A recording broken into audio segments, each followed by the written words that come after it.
The man charged in a deadly hit-and-run crash that killed a 14-year-old boy has gone before a judge. He turned himself in to police this morning. Thanks for staying with us here at 6:30. I'm Sarah Sanchez. And I'm Brent Harden. Prosecutors say the man accused in that crash should never have been behind the wheel in the first place, and he poses a danger to the community. Fox 61's Jamel Johnson takes us inside the courtroom, where emotional testimony from the victim's family and details about the suspect's history were revealed. 26-year-old Tyron Davis is the man police believe was driving that Tesla Cybertruck that hit a Toyota Camry, seriously injuring 4 people and killing a 14-year-old boy. With other serious charges pending, the state made it clear that they believe Davis is a danger to the community and shouldn't have been allowed to drive in the first place. Thank the judge for I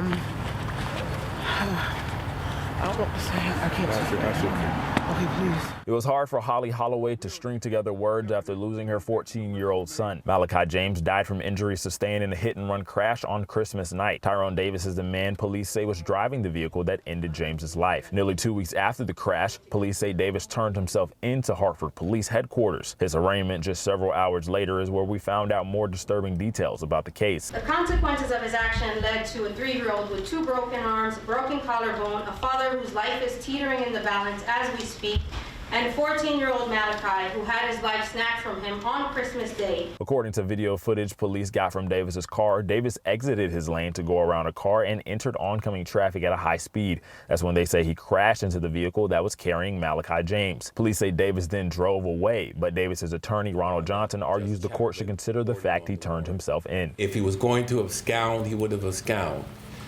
He did not do that, Judge, and I think the court needs to weigh that in terms of its decision. Also mentioned in court were 11 pending charges against David prior to the ones regarding the Christmas Day hit and run. Among them include drug, gun, assault, and vehicle-related charges. Malachi's uncle, Spencer McGee, says these charges show a pattern. This was preventable. Right. There was a breakdown in our system. There was a breakdown in our laws. This guy should have never been on the street, ever.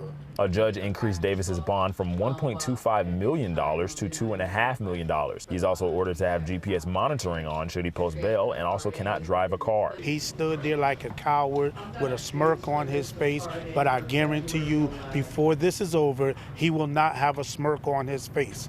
I will make sure that there is justice for Malachi. Davis's family was also inside of the courtroom during the hearing. I spoke with them after, but they declined to go on camera, instead saying, quote, Davis is not the monster that everyone thinks he is, and him turning himself in and facing the consequences is evidence of that.